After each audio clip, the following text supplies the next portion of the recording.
সুপ্রিয় দর্শক মণ্ডলী, আসসালামু আলাইকুম। আমি এখন আপনাদেরকে নিয়ে যাব এই জয়পুরহাট জেলাতে যে চা বাগান রয়েছে সেই চা বাগানে। চলুন যাওয়া যাক চা বাগানে।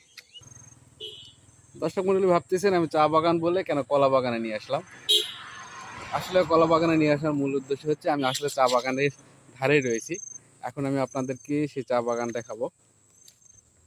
দর্শক মণ্ডলী, এটাই হচ্ছে আমার চা বাগান।